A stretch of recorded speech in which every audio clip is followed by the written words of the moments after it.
यानी हजारों वर्ष ये ज्ञान चलेगा, हजारों वर्ष ये साइंस की जो विद्या चलेगी, जो ये टीवी है और ये चिप है, मोबाइल है, इनके माध्यम से ये ज्ञान दिया जाएगा। दास तो चला जाएगा सतलोक, ये 5 तत्वों का शरीर छोड़कर, लेकिन ये इलेक्ट्रॉनिक शरीर रहेगा भी दास का, ये नूरी शरीर रहेगा। टीवी पर चला करेगा, नाम दिया करेंगे, नाम चलेगा। ऐसे तो फिर सारा नाम भी टीवी सीडी से दिया जाएगा, दास के जाने के बाद व्यवस्था की जाएगी। लेकिन फिर लास्ट में ये विज्ञान भी खत्म हो जाएगी, ये ज्ञान ज्ञान रह जाएगा। तो ये ज्ञान कुछ दिनों तक चला करता है।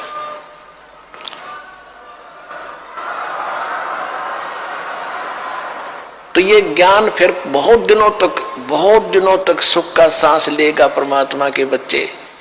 और जो सत भक्ति करेंगे, मर्यादा में रहेंगे, पार होते चले जाएंगे, लेकिन सुख बहुत ज्यादा सुखी होंगे। या माया की हवस खत्म होगी और इतनी भक्ति कर लेंगे, इनको परमात्मा आपको सारी सुविधा उपलब्ध कराया करेगा। जैसे दास बार बार आपको कथा सुनाता है कि जिस समय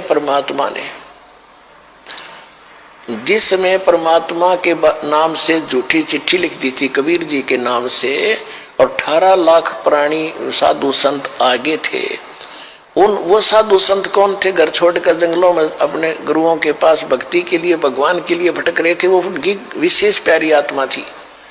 अब वहां उन 18 लाख को 3 दिन तक झोंपड़ी में बैठे गरीब जुलाई ने, वो तो भगवान थे, लीला कर रहे थे, 3 दिन तक उनको वो भोजन खिलाया जो कभी सुना भी नहीं था उन महापुरुषों ने, भक्तों ने, साधुओं ने।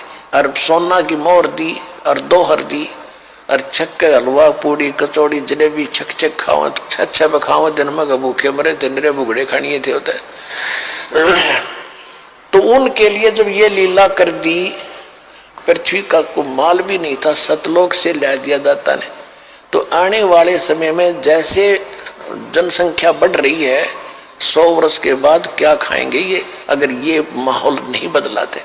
फिर भगवान व्यवस्था करेगा। आपके घर में 2 दाने होंगे, तड़के भरा पाओगा मटका, पिप्पा भरा पाओगा आटेगा, इस तरह कर देगा दाता आपके लिए। लेकिन भक्ति करवाने के लिए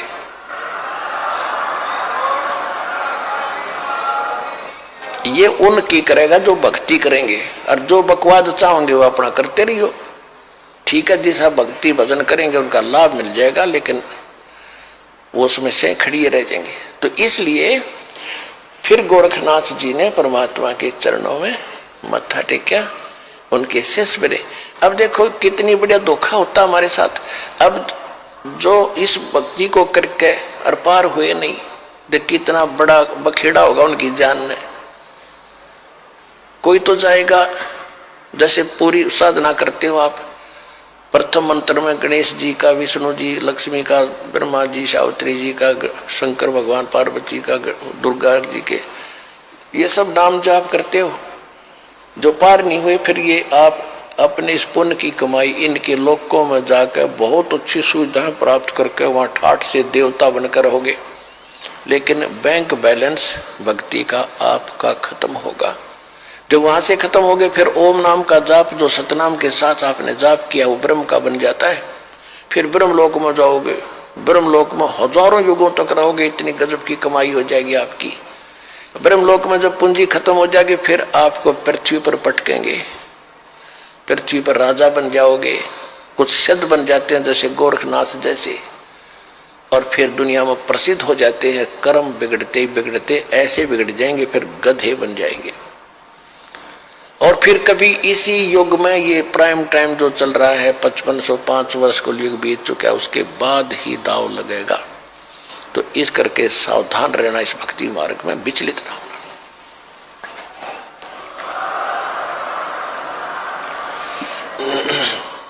अब क्या है कि परमात्मा आए थे, ऐसे ही लीला किया करते थे।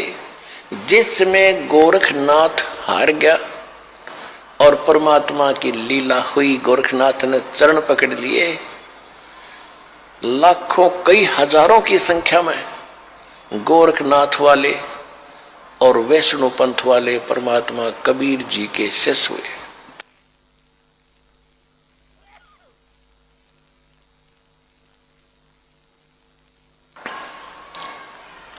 पुण्यात्माओं, हमने परमात्मा की महिमा लीला कैसे भगवान माने थे, जैसे श्री कृष्ण जी ने, श्री कृष्ण और अर्जुन ने एक वेश बदलकर साधु संत का रूप बनाकर मोर ध्वज राजा के घर गए थे, जिस दिन वो अपने पुत्र को ताम्र ध्वज को राज तिलक करना चाहता था, और उसके उपलक्ष्य में उसने एक साधु संतों को आमंत्रित कर रखा था। एक यज्ञ का अनुष्ठान था। उस यज्ञ के अंदर एक कंडीशन होती थी कि जो साधु संत खाने को मांगे वो देना पड़ेगा, नहीं तो यज्ञ नहीं मानी जाएगी।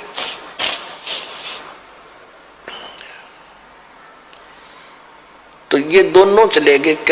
अर्जुन के मन में एक दोष आ गया था। अर्जुन कह रहा था जय भगवान, क्योंकि ये शिष्य भी था अर्जुन, और अर्जुन कृष्ण का शिष्य था और रिलेटिव भी था। तो कह रहा था जी मैं आपका सेवक हूं, ऐसा कोई और नहीं है पृथ्वी पे। तो परमात्मा श्री कृष्ण जी ने उसका भ्रम निवारण करने के लिए वहां ले गए ताम्रध्वज राजा के घर पे। कहने का भाव यह है कि उन्होंने खाने को क्या मांगा। मोरध्वज ने पूछा जी भोजन खाओ। श्री कृष्ण ने साधु रूप में कहा कि हमारे साथ एक शेर है, वो सिंह बना शेर ले रखा था, एक माया से अपनी सिद्धि से शेर बनाया था। और पुण्यात्माओं कहते हैं रामकृष्ण सतगुरु सहजादे ये परमात्मा की पुण्यात्मा है। कृष्ण और राम ये इसी समय भक्ति करके ये रह गए थे अनजान, और ये बन ठगे काल के ये पुण्यात्माओं में से इनको जन्म दे दिया। अब इनकी रक्षा भी भगवान ही करता है। जब श्री कृष्ण जी ने वो माया रूपी शेर बनाया तो परमात्मा स्वयं आगे शेर रूप धारण करके कि इनकी काम बिगड़ेगा और ये गलती करेंगे और ये बेइज्जती होगी भगवान की, मेरी होगी। तो वहां जाकर उन्होंने क्या किया कि राजा ने पूछा जी क्या खाओगे भोजन। कृष्ण जी बोले कि पहले मेरे शेर को खिलाओ, फिर मैं बाद में खाया करूं। और मेरा शेर मांस बकरे का नहीं खाएगा, पशु का नहीं खाता, ये मनुष्य का खाता है, नरभक्षी है। और मनुष्य का भी सुन ले, किसी पल्लेदार को मत पकड़ लाना, आपके परिवार के घर के सदस्य का एक का मांस खाएगा, तब हम भोजन करेंगे। अब कहने का भाव यह है, इसको ज्यादा ना बढ़ाएं। आखिर में ताम्र ध्वज को चीरने का आदेश मिल गया। बीचों बीच ताम्र ध्वज को चीर दिया, फिर उसको जीवित कर दिया, मर गया था। और इस कारण से कृष्ण जी को भगवान मान लिया। अब परमात्मा ने कितने जीवित किए आपको कथा सुनाता हूं। एक सम्मन नाम का मनियार था, बहुत ही निर्धन गरीब थे। दोनों पति पत्नी, उसकी पत्नी का नाम नेकी था, और दोनों पति पत्नी परमात्मा के शिष्य हो गए थे, कबीर भगवान के ज्ञान से परिचित हो गए थे।